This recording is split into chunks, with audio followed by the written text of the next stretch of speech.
development in Undertale. And of course, members of Skip Ltd, the original dev team for Chibi Robo, are coming together to make their own Chibi Robo successor called Korobo. What I find really interesting about this game is that it actually seems to be set in the same universe as the original Chibi Robo, because the titular Korobo was actually a cheap knockoff of a name brand Tiny Robot, and the main character Tom is disappointed to get it as a birthday present because of that, which I think is fascinating both in the context of the story itself and in a more meta sense, since obviously Chibi Robo as a character is still owned by Nintendo. I am a little worried that Korobo is coloring within the lines of Chibi Robo a little too consistently, which I can't really go into detail here because of spoilers, but I'm still really looking forward to this game's launch. I'm gonna get my copy no matter what. It's kind of funny because I remember when Chibi Robo Park Patrol first came out, and when I was a kid I remember seeing magazine ads for it and thinking it looked really cool, but it wasn't until several years later that my mom found a copy of Plugged Into Adventure at GameStop and thought I could teach my younger brother how to play it. Because I was older at this point, I thought the game looked super lame, and once I actually started playing it, I was even less impressed with it. It just felt like some dumb Toy Story ripoff. But boy, once the story started kicking in, it really drew me in, and I actually started caring about these characters and what happened to them. After that, it was pretty much over for my brother. That game was mine now. So like I said earlier, I missed out on a lot of non-Mario 3D platformers growing up because I didn't have any console to play them on. I was obliquely aware of some of the PlayStation games just because I was always seeing them in ads, but I didn't even know Banjo-Kazooie existed until 2018, which is super embarrassing. I love both of the N64 games, and I'm really excited for Yooka-Replay to come out. Wow, I can't believe I read that in one take. But I'm always self-conscious to talk about Banjo-Kazooie ever since I posted a question asking for help on how to get a specific Jiggy from Click Clock Wood and ended up getting flamed for it. So now I'm kind of scared to talk about older games in general. Up until very recently, I've been playing through Banjo-Kazooie Grunty's Revenge, and I've been really enjoying it so far. Well, except for Spiller's Harbor. I freaking hate Spiller's Harbor. And I thought Rusty Bucket Bank and Harry Mary were bad. So for Cosmo's personality, my priority, apart from having him embody traits I associate with 3D platformers, was to make him a foil for Prishni. If she's more reserved, then he's more outgoing. If she's more slow-paced, then he's more impatient. I think he would be kind of a sporty character, which makes sense given that 3D platformers are synonymous with virtual parkour, and also a lot of these IPs tend to have sports game spin-offs, which would probably be an area where Cosmo and Prishni don't have equal ground, just based on my memories of how much I hated the jock villagers in Animal Crossing population growing. I imagine him being the kind of person who's very earnest and amicable, but doesn't exactly know how to say no, and winds up neglecting other areas of his life because he's too eager to help others for his own good. I also see him as the kind of person who is always seeing faces in inanimate objects, since a lot of the items and objects in Mario, and especially Banjo-Kazooie, have eyes on them. And also the chibi doors in Chibi Robo, which always freaked me out as a kid. Compared to the other characters, Cosmo is definitely the most materialistic, again because of the collectathon aspect of 3D platformers, but also with the different forms and outfits your characters can wear in these games. He definitely has the largest wardrobe of the three and is always looking for a reason to dress up, especially because there are a lot of animal power-ups and animal protagonists. The question of whether or not he's secretly a furry can neither be confirmed nor denied. I think out of everyone I created for this challenge, Prishni is the only one whose personality I have the strongest understanding of, but I know Cosmo well enough to know that he was kind of mischaracterized in the chibi sketches I did of him. I feel like he kind of has a himbo side that isn't really on brand for him, and that was mostly because I prioritized showing how the emblem on his shirt changes with his emotions. Despite that, I still really like how these doodles of him turned out of character though they may be, and even with all my struggles, I'm still really proud of his final design. With that, we only have one more character in this video after him, so let's see how they come together. Our third and final character in this ensemble will be inspired by horror games. If you've been subscribed to this channel for a while, then you know how much I love Yume Nikki, and yes, I am still mad that we didn't get the original game on Switch for its 20th anniversary, thanks for asking. And if you've been keeping up with my posts on Blue Sky, then you've definitely seen me having a little too much fun with Clock Tower Rewind over Halloween break. I've been pretty obsessed with Clock Tower in general. It's basically all I've been able to think about for this past month, and I feel like the official English translation came out at a perfect time because I was in a bad art slump during October, but this helped pull me out of that funk and regain my desire to draw again because I have so much fan art I want to draw for this series. So yeah, big thank you to Way Forward and Hifumi Kono. Seriously, all I want to do is keep playing until I get all the endings in both original and rewind mode of the game, because right now I only unlock the C ending in original mode, and then jump into Clock Tower 96 right afterwards, but I have so much on my plate that I need to get done, so I can't do it right away. Plus I just need to take a break from Clock Tower in general because, oh boy, it's caused me to have some weird dreams. But man, next year will be the 30th anniversary of when the game originally released in Japan, so you better watch out because I already bought my ticket for the hype train. This new hyperfixation of mine is actually how this whole idea came about in the first place, because I can't think of a game genre that's further away from 3D platformers or cozy life sims than psychological horror, and the character I'm drawing for this part of the video was the first one I conceptualized of the three. However, this doesn't mean that this character came together easily.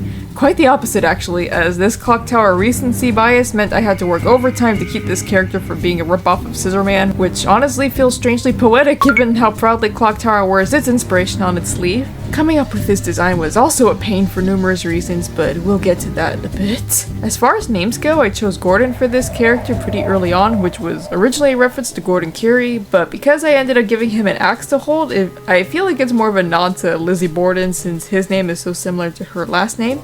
And you know what, I'll take that. Because 𝚘𝚘𝚒 is so strongly associated with the knife effect, and Scissorman has his, well, scissors. Obviously, I needed to give Gordon a weapon of his own, and just going off of common household objects that could cause you bodily harm, my first thought was for him to wield a pair of needle-nose pliers that he could potentially use to snap your fingertips off. But that idea didn't last for too long. I think one of the reasons why Scissorman is so intimidating is that despite him quite literally being a prepubescent boy born with otherwise fatal physical deformities, he's easily able to swing around this pair of shears that are as tall as he is and even carry them in one hand while climbing up a ladder without them being too heavy for him. And I really wanted that same kind of power and strength to be conveyed with Gordon, hence why I gave him an axe instead. Right from the beginning, I knew I wanted Gordon to be a child since the Barrows twins are canonically 8 years old in the first Clock Tower game, and even though 𝚘𝚘𝚒 doesn't have a confirmed age, she's usually depicted by fan artists as a young girl. Another pillar of Gordon's design that I decided on at the outset was to incorporate asymmetry wherever I could,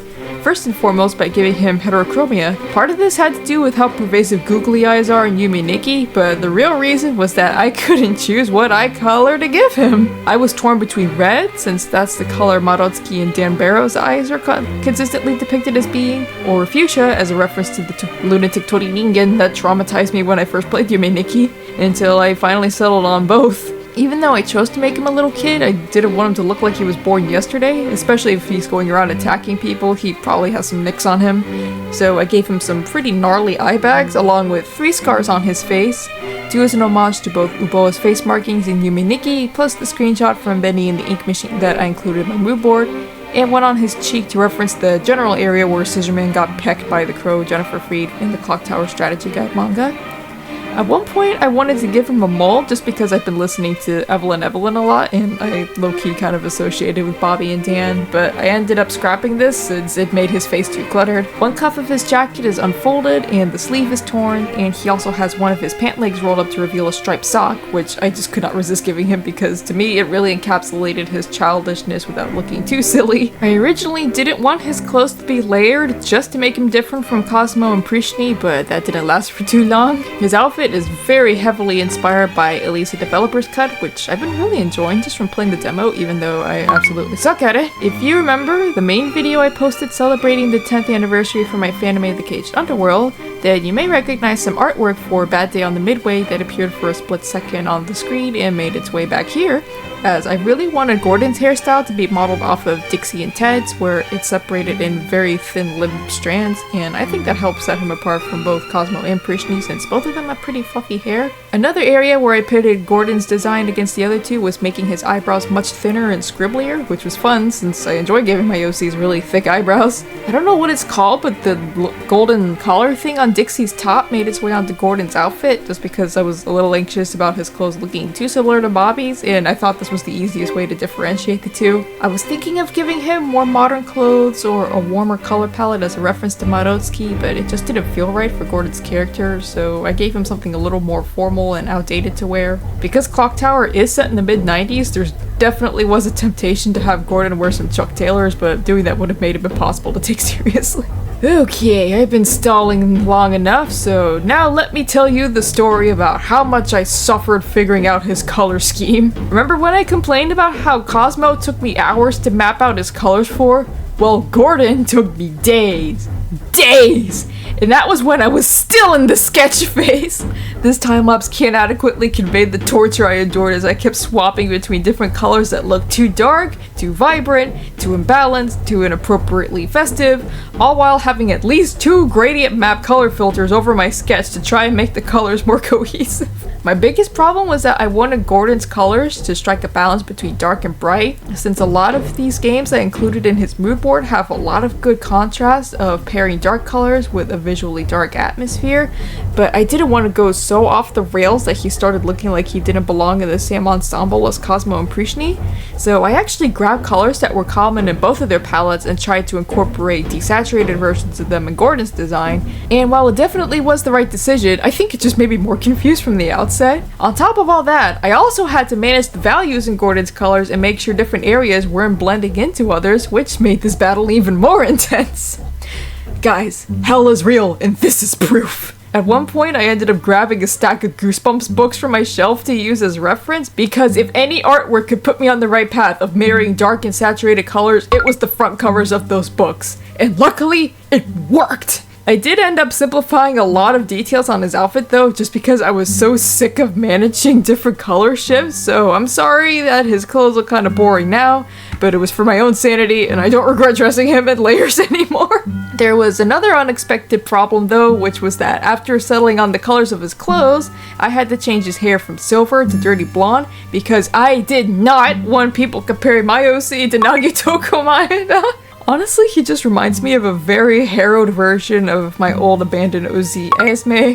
Personality-wise, Gordon is still kind of a mystery to me, mostly because I don't have as much experience playing horror games. Plus, we get precious little shown to us about Bobby and 𝚘𝚘𝚎𝚑𝚑's personalities in their games, from which I was drawing most of my inspiration, so that's even more limiting. But I definitely wanted to strike a balance between him being a homicidal maniac while still acting like a normal kid, Like, he's capable of first-degree murder, but he still needs to sit on a phone book to reach the kitchen table and eat the apple slices that he didn't ask to be included with his Happy Meal. I think he's the kind of person who has a lot of very strong opinions about mostly inconsequential things. For example, he absolutely despises black licorice with every bone in his body, but doesn't have a problem with red licorice.